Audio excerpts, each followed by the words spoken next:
Everyone, my name is Ankit. I hope you had a great weekend. Now today is Monday, 9th of December and it's nail-biting cold or bone-chilling cold in Delhi. So for that, let us start our today's discussion to help us warm up a little bit. Now this discussion is for today's date, that is 9th of December, and like every day we'll go live on 10 a.m. daily.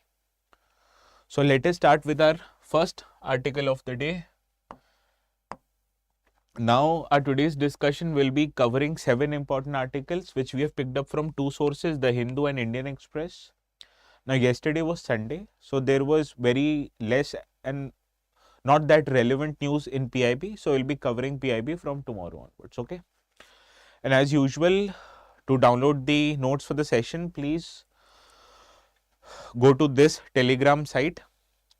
The handle I've given here, and you can also scan the QR code for the same. Now, the first article of the day you can see appeared on the page 8 of the Hindu newspaper, and this article highlights the issue between India's economic growth versus need to reduce greenhouse gas emissions. Now, India recently has been growing leaps and bounds, and this economic growth has provided employment to large section of population. It has also led to increase in their disposable incomes, which resulted into better standards of living, higher socio-economic output, that is better health, educational outcomes. So, economic growth is essential for development of a large country like India. Now, this economic growth has come at a cost that despite being only the 5th largest economy or the 4th largest economy currently, India is the world's 3rd largest emitter of greenhouse gases. Now, these greenhouse gases are detrimental to Earth's climate because they are the key reason for increasing of global warming across the world, and climate change conventions, they have identified the need to reduce greenhouse gas emissions so as to reduce the amount of global warming that is occurring. So, this article highlights India's need to balance both economic growth on one hand and need to reduce greenhouse gas emissions on the other. Now, economic growth is essential for not just India but for the entire world. So, this article you can relate it to almost every country because economic growth has resulted into greenhouse gas emissions. Greenhouse gas, they consist of gases such as carbon dioxide, carbon monoxide, nitrogen oxides, sulfur dioxides, as well as other freons and carbon based greenhouse gases. Now, these greenhouse gases, they have to be reduced or captured in order to reduce the amount of global warming, and this is our today's discussion. Now, you can see the context of the article. Although Indian economy has consistently delivered high economic growth, but it has come at a cost of increasing environmental pressure, which is most notable in form of higher greenhouse gas emissions. Now, Economic Survey, which is an annual document presented just a day before the Union Budget, and it is presented by the Finance Ministry, mostly Office of Economic Advisor of Finance Ministry. Now, this document in the year 2023-24, which was released only a few months back after the government came into power in July, this document highlights that India has decoupled economic growth from greenhouse gas emissions. Now, what is this word decouple means here? Now, decoupling means that it is widely accepted that for every economic growth, which is represented by the orange line here, you can see there is a corresponding increase in greenhouse gas emission, which is represented by the blue line in this very curve. Now, this highlights that although you need to undertake economic growth, but it will also lead to increase in greenhouse gases. So, this is the conventional wisdom. Now, this article highlights that India has decoupled, that it has delinked economic growth from greenhouse gas emissions. Now, this decoupling is of two types. First is absolute decoupling, which means growth of any economy increases But whenever after this growth, the amount of greenhouse gas emissions reduce, it is called absolute decoupling. Now, relative decoupling, on the other hand, represents although economy is growing, however, the growth in greenhouse gases is still taking place, but the economic growth is greater than the growth of greenhouse gases. So, according to this article, India has witnessed instance of relative decoupling. Why? Because from the year 2005 to 2019, Indian economy grew by 7% on an average annually. Whereas on the other hand, India's greenhouse gases, it increased only by 4% annually. So, economic growth on an average has been higher by 3% when compared to growth of greenhouse gases, and this is an example of relative decoupling which is happening in India. So, why is decoupling important for any economy in general, not just India? Because you know, to undertake economic growth, what is your main intention? It is, first of all, to increase disposable income for people, which leads to better standards of living. And also, India is categorized as an energy poor country. That is, India's per capita energy consumption is almost 1/3 when you compare to similar developing countries, and almost one tenth of its time as compared to developed countries such as United States. So, indirectly it has been assumed that higher is the consumption of energy per capita by country, the more developed the country is. Therefore, energy availability is one of the key standards based on which India's developmental imperative is judged. And that is why India needs to undertake or provide more power per capita. For that, you need more power plants. But you also need to make these power plants have less greenhouse gas emissions. So, in this regard, renewable energy plays a key role. That is, although you are generating more and more power, but you are generating it from sources which has almost zero to nil or negative emissions of greenhouse gases. Also, it is necessary for us to exacerbate the impacts or reduce the impact of climate change. If you recall our discussions few days back, I told you that Paris Climate Convention of UNCCC, in this convention, nations got together and agreed upon a global climate goal, which was to reduce the amount of global warming by less than 2 degrees centigrade and make all efforts to keep this figure around 1.5 degrees centigrade increase in temperature.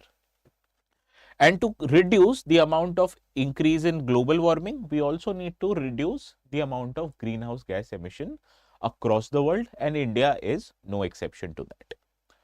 So, in this regard, the article suggests some points also. First is to support the growth of renewable energy, which I have already highlighted here, because renewable energy leads to zero or negative emissions of greenhouse gases. Because on the one hand, in India, we have more than 50% of energy generation which is occurring from thermal sources such as coal and gas based power plant. Now, coal and gas, they are fossil fuels. So, as a result, combustion of these fossil fuels results into emissions of greenhouse gases. Whereas you use renewable sources such as sun and water to generate electricity, it leads to zero greenhouse gas emissions.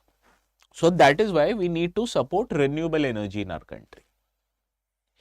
Also, we need to mitigate emissions, that is, have to reduce or make the emissions from economic activity zero. And in this regard, electrification of transportation sector becomes very important, because transportation sector after agriculture and power generation is the most greenhouse gas emitting sector.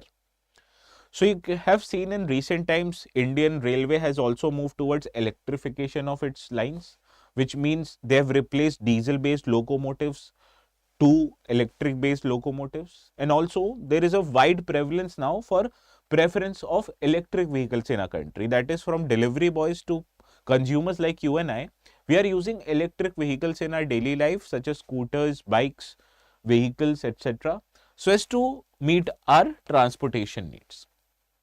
So electrification of the transport sector becomes very important. Also, there is a need to have sustainable development, that any development, it should not take place at the cost of environment. That is, we need to reduce the destruction of forest, which is happening because of the need to set up new agricultural land as well as industries. And that is why sustainable development is important, not just to reduce the impact of global warming, but also to enable capture of atmospheric greenhouse gases such as carbon dioxide, which is captured quite well by the forest. So this is what the issue of economic growth and emissions was all about, related to first article. And with this, we need to solve the first practice question of the day.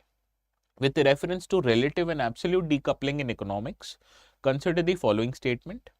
Absolute decoupling occurs when economic growth outpaces the rate of environmental degradation. Now, is it true? The answer is no. Because absolute decoupling means the economic growth is happening, but it has led to reduction in the emissions of greenhouse gases. Understood? So, the first statement here is incorrect. Now, relative decoupling is achieved when economic growth is accompanied by a decline in environmental degradation in absolute terms. Now, this again is incorrect because this statement highlights absolute decoupling. On the other hand, in relative decoupling, what we see is economic growth is happening. However, even the growth in greenhouse gases emission is happening. But what is different in relative decoupling is that the economic growth outpaces the growth in greenhouse gas emissions. So, in relative or in actual terms, the definition of relative decoupling is highlighted here. So, the first and second statement actually are interchanged. That is why both of them are incorrect, and option D, that is neither 1 and 2 statements are correct, is your right answer to this practice question. Now, we move to another article of the day which appeared in the Hindu, and it appeared in the page 9 of the newspaper. Now, this article highlights the need to gamify India's skilling initiatives, and where the idea has emerged in the authors of this article who are professors and students of IIM Kozhikode, is that countries or developed economies like Singapore and Germany have gamified their skilling initiatives, and it has led to improved outcomes in form of skill training in our country. Okay, so this is what the article is all about. Now, the context is for India in this regard is that India faces problem of unemployment in the country because there are many opportunities available, but the people themselves are not skilled enough or educated enough to be able to enroll themselves or register themselves for the jobs that are available in the country. Now, this is the contentious issue in the economic policy discussions, and on similar lines, you'll find articles almost every day in some newspaper or the other. Now, this article highlights that India currently faces a challenge in terms of skilling of its workforce, because even today, only 1/5, almost about 21% of Indian youth who are between 15 to 29 years of age, that is the age when most young people seek employment, they have received vocational or technical training through both formal and informal sources. That is, only 1/5 of the people who constitute our workforce have received any form of skill training. Now, these formal sources are institutions which provide certificate, and informal sources are learning which people gain from informal sources like friends, internet, or other setup which do not provide you with the proper certificate of skill training. Now, in terms of skilling, formal sector skilling is more desirable when it comes to employment. So, the share of formal sector training among Indian youth is even less, that is 4.4% in the year 2022 and 23. Now, let us consider India's graduate. That you may be hearing in the news, right, that so many people are graduating this year from engineering colleges or other science degrees, but only about half of the people, that is 51% of Indian graduates, are actually employable. Now, this data was sourced from a very popular employment website called TeamLease. Now, this data is often quoted in the media to highlight the negative effects of India's education system, that although we are providing education to whoever wants it, but the quality of education is not good enough for you to land an actual job opportunity. Now, first of all, why is skilling actually necessary for an economy like India?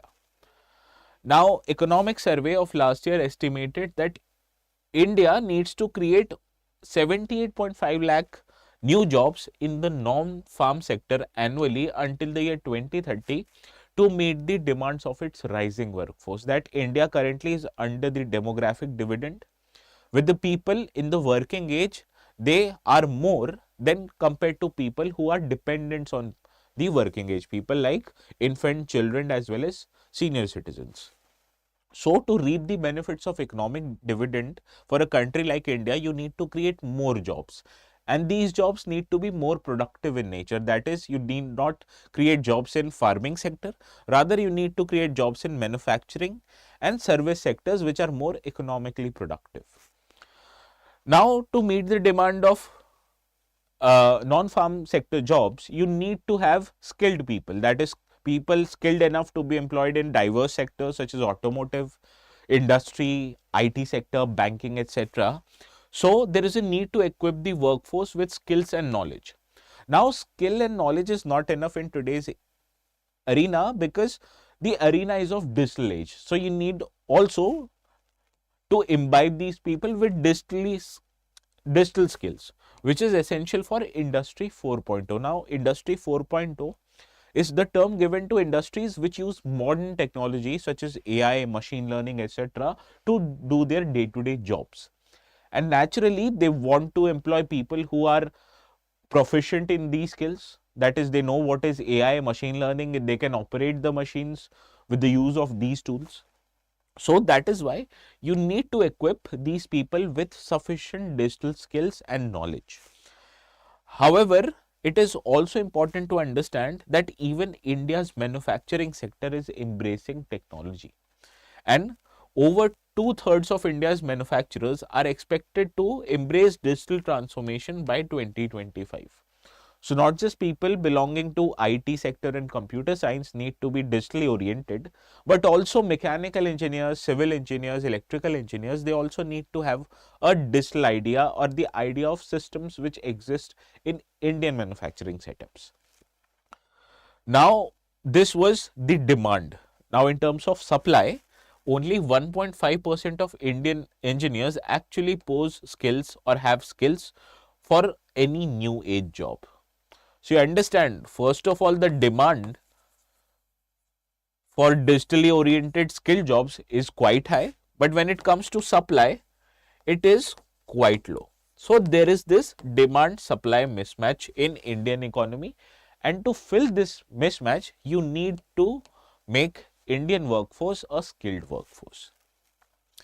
Now, this was traditional industries. Now, let us understand the smaller industries, that is micro, small and medium enterprises. That is, even today, 60% of these MSMEs who are responsible for 55% of India's GDP, they lack new age digital skills.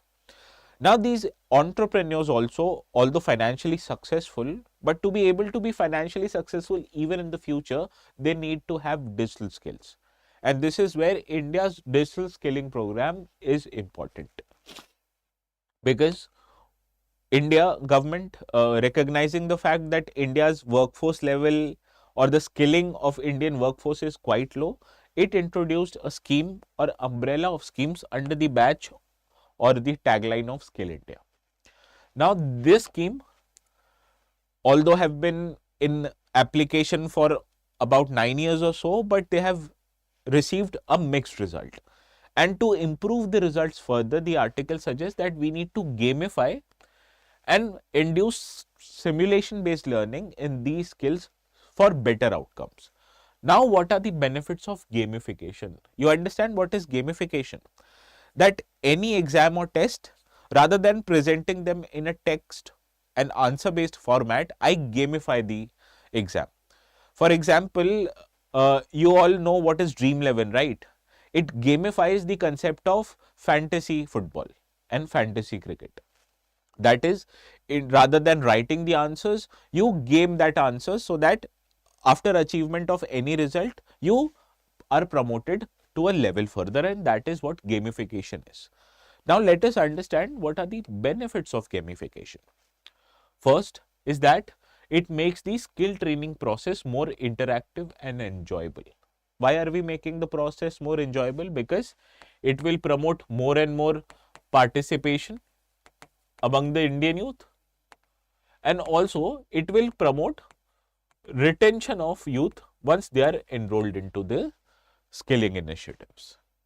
Also, the article highlights that you need to provide rewards and recognitions in form of batches,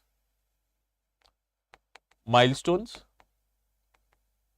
so as to promote these skilling initiatives. And these gaming initiatives also help students understand or have an instant feedback whether their learning is adequate or inadequate, and based on that they can alter their strategies for skill training also. Further, you can also foster competitions such as having leaderboards, as it will help, as these competition will help people compete among each other and will also lead to better individuals in skill training. Also, this gamification provides clear goals and milestones to the people, which helps students understand what kind of skills they have and what is more important in form of industry demand.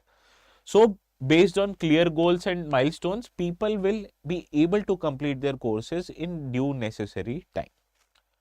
Now, there is another suggestion, which is simulation based training. That training with the help of digital tools, you can simulate the environment which the people is expected to face in their day-to-day lives, and it will help them solve problems under the supervision, but actual problems which happens in our day-to-day lives. So, this simulation based learning, what are the benefits? Is that it allows first of all the students to undertake experimentation. That whenever you are operating in a digital environment, you can simulate the environment and experiment what is the best or what is not the best methods. And based on experimentations, the candidate, they also develop critical thinking skills. That rather than rote learning, this simulation based learning is providing the students with actual training, that they are solving the problem with their own hands and with their own ideas, which helps them not just gain confidence but also results into better outcomes. Also, it improves the retention of knowledge among students. That it has been said that whenever they work themselves rather than reading something, it leads to better knowledge retention, and it also helps students simulate actual professional circumstances, because real life is brutal. On the other hand, whenever you're training, there is also a scope for mistakes.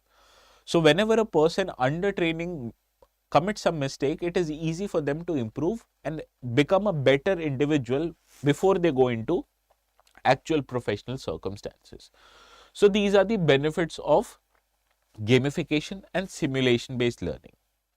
Now this article highlights that we need to initiate gamification and simulation through two platforms, that is Swayam platform and SIDH, that is Skill India Digital Hub.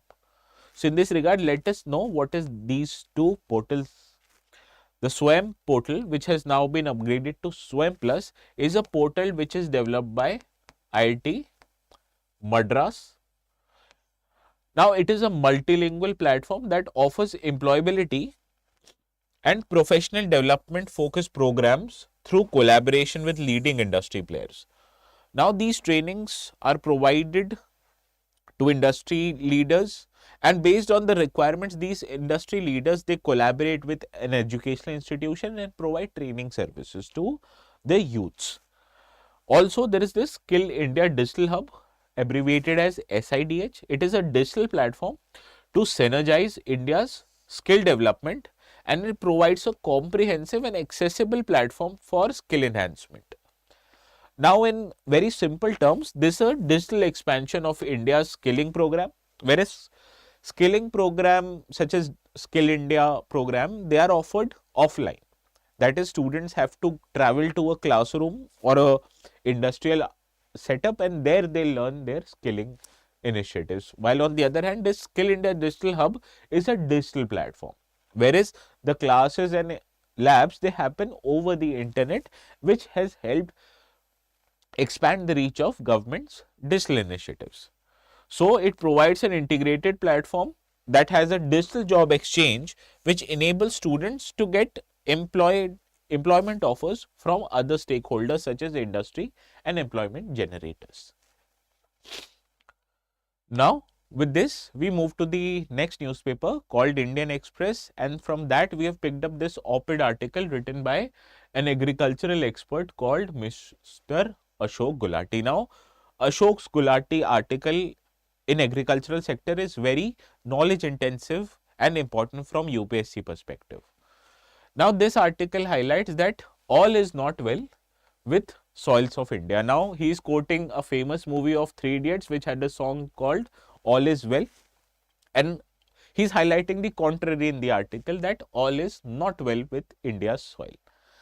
Now, this article appeared in page 11 and it is important from GS paper 3 syllabus, because soil first of all is important from environmental syllabus, because we need to have good soil health for a better environment of our country, and it is also important from agriculture part of GS paper 3 syllabus, which highlights food security, because food and food grains, they are grown over the soil, and soil health is necessary for improved outcome and higher productivity of our food grains and horticultural products. Now, this article starts off with the fact that India back in the early 60s was net importer of grains, and because India was a net importer of grains, it had to plead to other nations such as United States under the PL 460 program to import wheat, which is a staple crop in India. Now, importing any food grain as such is not that big a deal, but also you need to understand that importing a food grains makes a country hostage to the whims and fancies of another country, and this is what happened in 1960s, where India was involved in 2 wars and faced 2 drought events which was very severe to India's food security imperatives.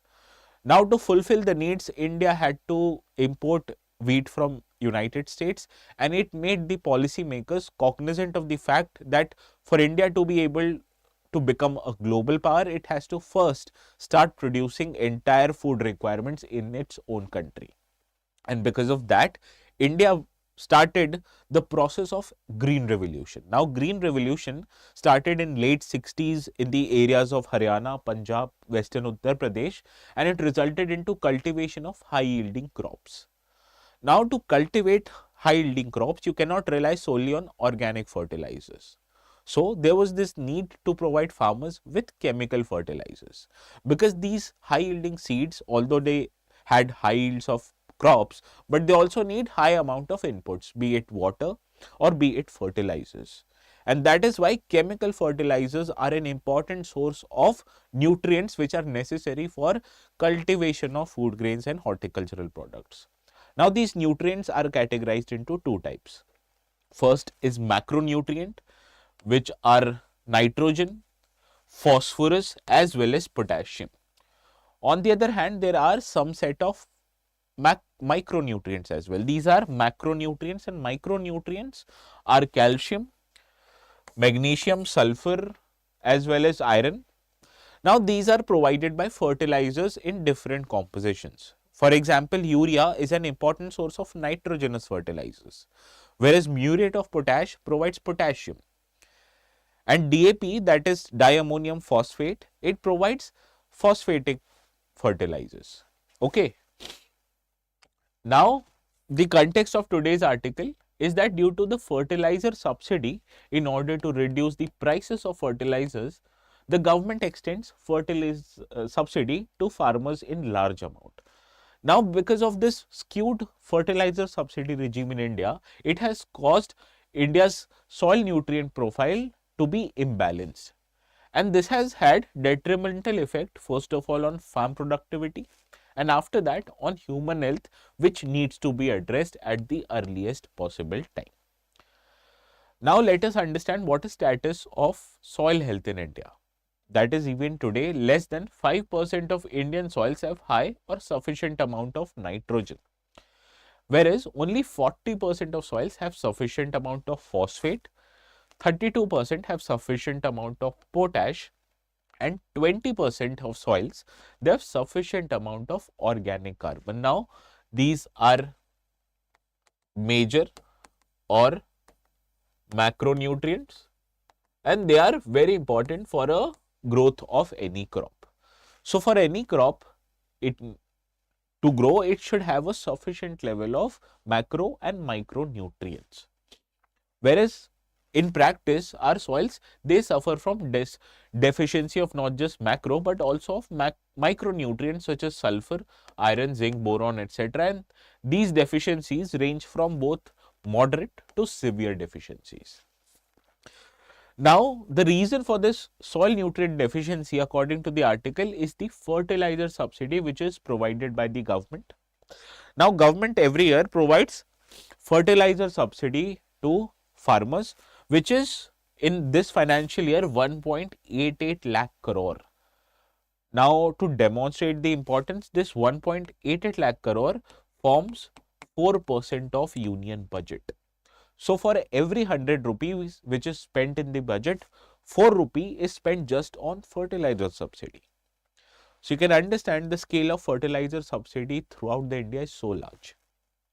Now, despite this subsidy regime, it has resulted into imbalance in the ratio of nitrogen, phosphorus as well as potassium. Now, before moving or understanding this topic in detail, let me summarize quickly what is India's fertilizer subsidy regime. Now, fertilizer subsidy which is provided to fertilizers company are of two types. First is the subsidy regime for urea, which is an important source of nitrogenous nutrient, and another is applicable to all other fertilizers which are not urea. Now, for urea, the subsidy regime is caused as or called as cost plus method. Now, what is this cost plus method? In this method, for example, any fertilizer company, if it is manufacturing urea and the price of that urea comes out to be 500 rupees. Now, government on the other hand imposes a limit on the fertilizer company that you have to only sell the fertilizer in the market for 300 rupees. But in actual terms, whenever a company is selling the fertilizer which it manufactured for 500 rupees, for 300 rupees, it will be incurring a loss of 200 rupees per bag. So, the government says that whatever the cost over which you are selling the fertilizer, we will compensate this cost, that is 200 rupees, in form of subsidy. Understood? So, in terms of urea, the government fixes the MRP of urea and it compensates the companies in a form of subsidy through direct benefits transfer. That is, whenever a fertilizer is sold in the market to the farmer, the company are eligible to get benefits in form of subsidy in their bank accounts by the government. Now, this was the urea subsidy regime, and let us understand the subsidy regime of every other fertilizer except urea. Now, in this, the government has brought forward a scheme called nutrient based subsidy scheme, which is applicable to 22 fertilizers. Now, in this scheme, based on the amount of nutrient in the fertilizer, the subsidy is fixed by the government. Now, the companies in this case are eligible only to get a fixed amount of subsidy. Whereas in the cost plus method, the subsidy varied. That more is the cost of producing of fertilizers, the more the subsidy of the government will be provided to companies, because the government has fixed the MRP of fertilizers. Wherever in this case, the MRP of fertilizers is not fixed by the government, rather it is what you can call decontrolled, which means the companies are free to sell the fertilizers at any price, and naturally you can see the price will be adjusted not by fixing but rather by competition among various fertilizer countries. Now, in this regime, urea is not eligible to undertake subsidies under the nutrient based subsidy schemes. So, India follows two types of subsidy schemes. One is for urea and another one is for non-urea fertilizers. Now, I told you, right, that the government fixes the MRP for urea, and that is why the cost of urea in Indian market is quite low as compared to other fertilizers. So, whenever a fertilizer is available for less amount of money, you can understand the propensity of farmers to spend or use that fertilizers is quite more. So, because of India's fertilizer subsidy regime, which is tilted in form of urea, that it is providing more benefits to urea, and that is why farmers are using more urea per their crop, and it has led to imbalance in their macronutrient level, because ideally the ratio of potassium, phosphorus, nitrogen, phosphorus and potassium should be in the ratio of 4:2:1. That for every 4 kilograms of urea used, the farmer should use 2 kilogram of phosphorus based fertilizers and 1 kilogram of potassium based fertilizers. But in practice, this ratio has tilted, that it is 12.9 is to 5.1 is to 1. So, this is what imbalanced use of fertilizer is all about.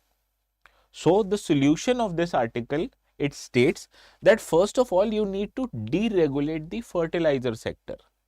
That is, you need to deregulate the urea subsidy regime and enable the companies to reduce their cost of production of fertilizers. Because by reduction of cost of fertilizers being manufactured, it will also lead to reduction in the amount of subsidy provided by the farmers or by the government to fertilizer companies. And this deregulation regime will also promote more and more companies into the urea sector, and it will promote competition among companies, which will eventually lead to a better product of fertilizers and lower the cost of fertilizers in our market.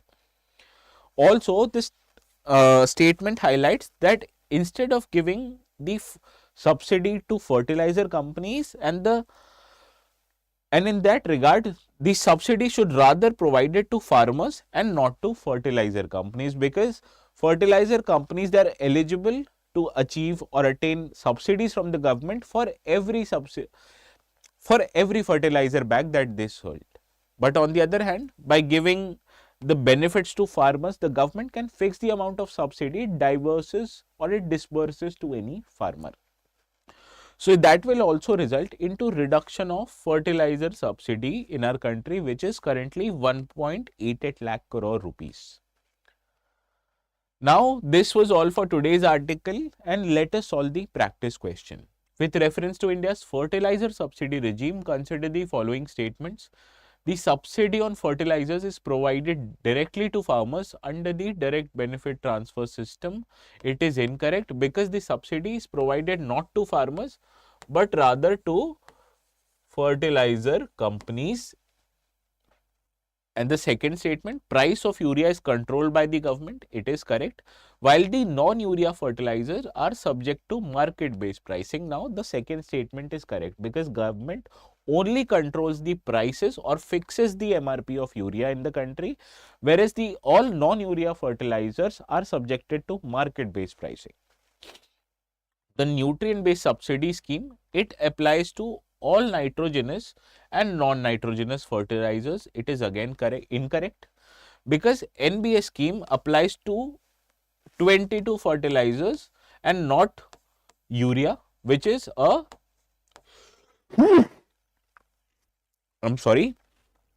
urea, which is a source of nitrogen-based fertilizers. Now, which of the statements given above is or are correct? Only the second statement here is correct. So, option B is the right answer, which states 2 only. Okay. Now, we move to another article which highlights the performance of Insolvency and Bankruptcy Code, which is a legislation to reduce NPAs among banks, and it was enacted in the year 2016. Now, this news article appeared in page 13 and it is important from GS paper 3 syllabus because the first line itself highlights Indian economy and issues related to mobilization of resources. Now, any corporate or individual default affects the ability of banks to get their finances back, which in turn affects the mobilization of financial resources in any economy. Now, this problem of increasing NPAs, it was very much prevalent during the year 2015 and 16 because Indian banks, it witnessed what was called as an NPA crisis. Now, what is an NPA? Whenever a loan or its interest has not been repaid for a period of 90 days, that loan is categorized as a non-performing asset by the bank. Now, this affects the bank's ability to get their loan backs and further affects the liquidity in Indian economy. Now, there were earlier mechanisms also to deal with such crises, such as SARFAESI Act. However, the performances of such mechanisms that were available back then was quite mixed or rather subpar. So, to deal with the crisis, government enacted what was known as Insolvency and Bankruptcy Code in the year 2016. Now, this code provided for a mechanism to resolve the NPA crisis, that whenever there was this instance when the company could not pay the loan back, they could approach what is known as the resolution body in the regard. Now, consider a company or an individual. Now, according to Insolvency and Bankruptcy Code, if they are unable or unwilling to pay the loan back, they can approach following bodies. That is, for corporates, they can approach National Company Law Tribunal, and for individuals, they can approach Debt Recovery Tribunal. Now, whenever they approach these two bodies that they are unable to repay the loan, these bodies overtake the control of the companies which are owned by these individuals or corporate houses. That is, they impose what is called as a moratorium on these companies, and the management of this company is shifted from the defaulting individuals to what is known as an insolvency professional. Now, this professional is appointed by the NCLT and DRT, and this professional is responsible for management of the company and is also responsible for presenting what is known as CIRP, that is Corporate Insolvency Resolution Proposal. Now, in this Corporate Insolvency Resolution Proposal, the insolvency professional, he or she reflects what should be the proposal of the company in order to get the finances back. That you can understand, the finances are not being paid because the company itself is not performing well. So, this insolvency proposal or insolvency professional, it suggests some kinds of uh, some kind of proposals which can be enacted by the company in order to improve its functioning and finances. And based on the improved performance, then only the company will be able to provide the funds back to the government. Now, this corporate insolvency resolution proposal, it is voted upon by what is called as company of creditors. Now, it consists both of financial creditors and it also consists of operational creditors. Now, financial creditors are companies or banks or institutions which has extended loan to the defaulting company, whereas operational creditors include raw material suppliers as well as employees of the company. Now, whenever 66% of committee of creditors, they either can accept the proposal or reject the proposal. Now, in case the proposal is accepted by the committee of creditors, it leads to resolution of the company. That is, the company will be again functioning with relation to the proposal highlighted here. But what happens if the resolution proposal is rejected by the committee of creditors? In that case, liquidation of company happens, which means the company's asset, that is land, machineries and other financial assets, they are sold off in the market and the money which is recovered from liquidation is paid back to the original creditors. Understood? So, more or less, this is the process of insolvency and bankruptcy code. That it first of all initiates the process of resolution, and if the company or the proposal is resolved, it results into unlocking of funds which is paid back to the original lenders.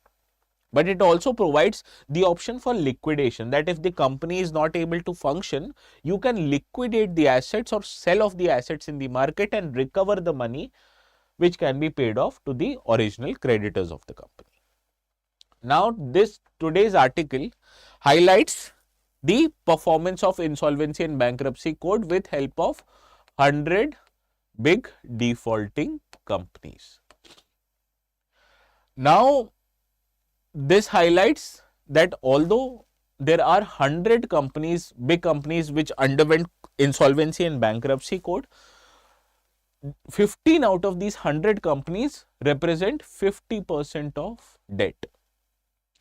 Now, the sectoral composition of these companies include companies belonging to energy business, manufacturing sector, construction or real estate, as well as telecom companies. Now, in terms of performance, the total debt of these 100 companies were 8.44 lakh crore. And out of these 8.44 lakh crore, 4.02 lakh crore was designated by financial institutions as a non-performing asset. Now, this also highlights that the total admitted amount for which the resolution plan is available was 20 companies and the total amount was 2.25 lakh crore. And out of this 2.25 lakh crore of NPAs, only 82,961 crore was actually realized by the insolvency and bankruptcy code, which means that 36.84% of money was only realized out of this process. And this included the banks to have a haircut or undertake losses of as much as 1.42 lakh crore rupees. Now, in terms of liquidation, that is, whenever the resolution couldn't happen, the assets of the company was liquidated, total amount of money realized was only 3.17%. That is, out of every 100 rupees that were NPA, only 3.17 rupees was recovered out of the liquidation process. So, you can understand, whenever compared to resolution, liquidation process is less desirable because the amount of money recovered out of liquidation process is less when you compare it with resolution process. Now, this process of insolvency, ideally according to Insolvency and Bankruptcy Code, should be completed in a matter of 330 days at max.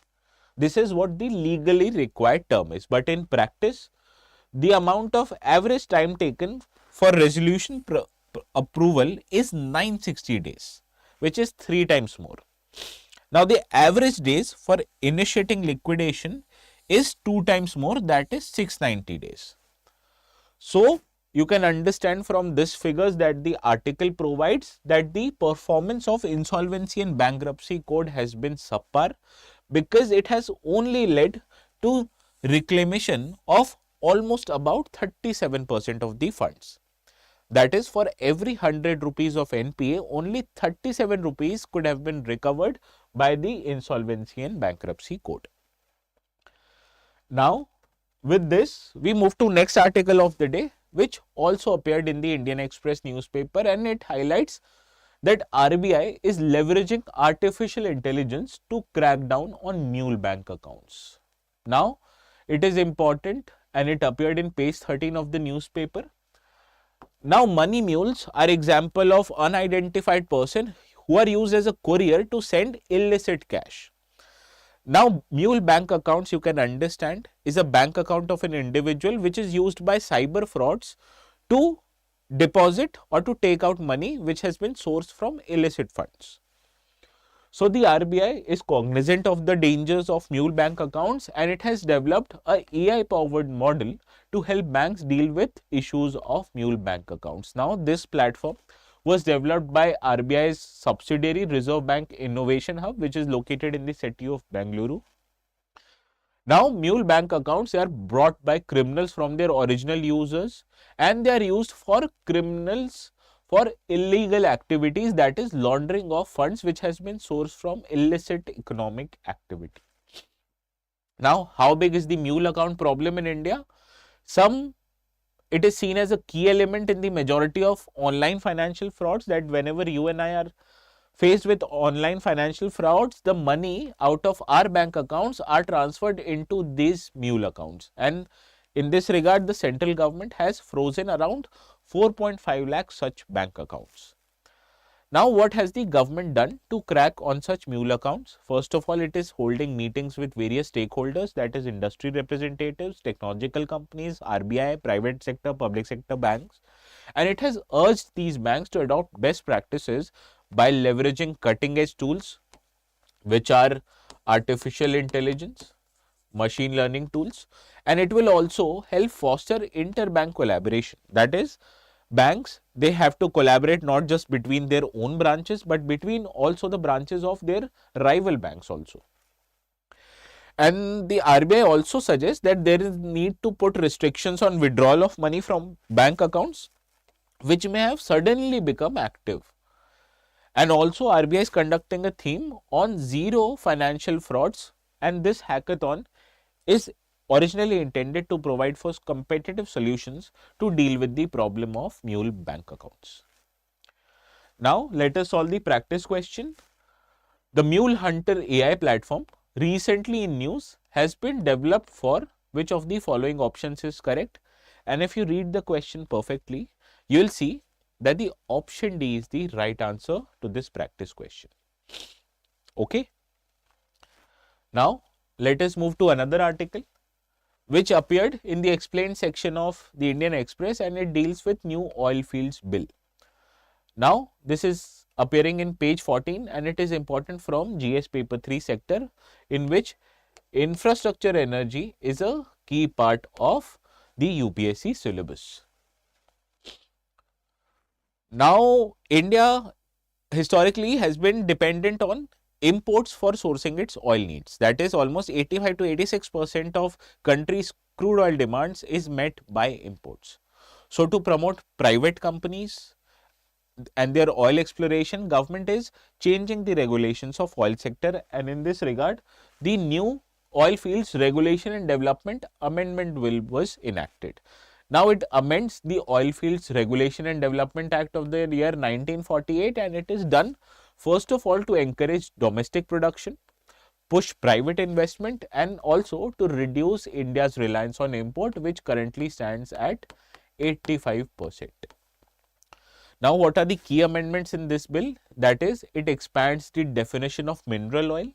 That is, earlier it only included petroleum as well as natural gas, but now it will also include naturally occurring hydrocarbons, coal bed methane, as well as shale gas and oil. Now, this bill is also introducing the term petroleum lease, which is replacing the term mining lease.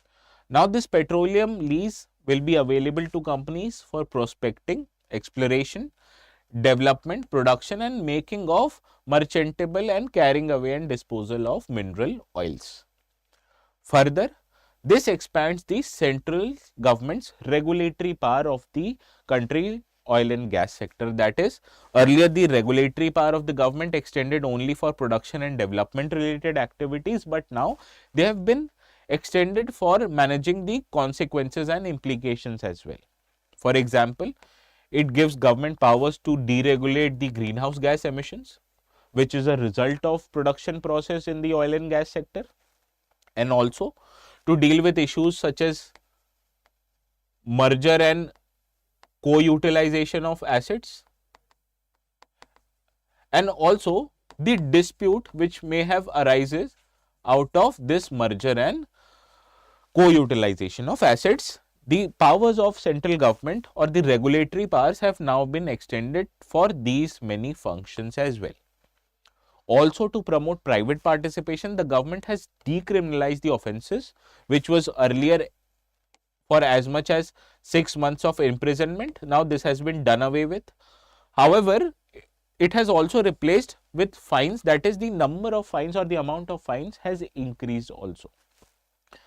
Now, there are certain criticisms of this bill. First of all, that it is taking away the state's right to levy taxes. Now, whenever the term minerals is mentioned in the article or the bill, the taxation is under the domain of state governments. But the government has replaced the term minerals with that of petroleum, which means the taxation is now the responsibility of union government and non-state government. So, that is why the article highlights that it might take away the state's right to levy taxes on petroleum products. Also, it provides discretion to private players which may have had a negative consequences on environment of our country, because this is a energy intensive sector which leads to emissions of greenhouse gases, and we need to control the emissions of greenhouse gases for long term development of the sector. Now, let us solve the practice question with regards to the Oilfields Regulation Development Amendment Bill. Consider the following statement. The first statement, the bill expands definition of mineral oil to include shale gas oil or coal bed methane, but explicitly excludes helium and coal. Now, this is a correct statement, although it has extended the definition of mineral oil, but it has excluded from its ambit coal, lignite as well as other fossil fuels. So, the first statement here is incorrect, which also excludes helium. Moving to the second statement, it introduces a petroleum lease to replace the mining lease for exploration and production activity, with extending existing mining leases becoming invalid. Now, it is also incorrect, because although the article or the amendment has replaced the word mining lease with that of petroleum lease, but the existing lease will remain valid and not become invalid. So, second statement here is incorrect. Moving to the third statement, the bill decriminalizes the offences under the Act, replacing imprisonment with monetary penalties, including fine up to rupees 50 lakh for violation, which is again incorrect, because the fine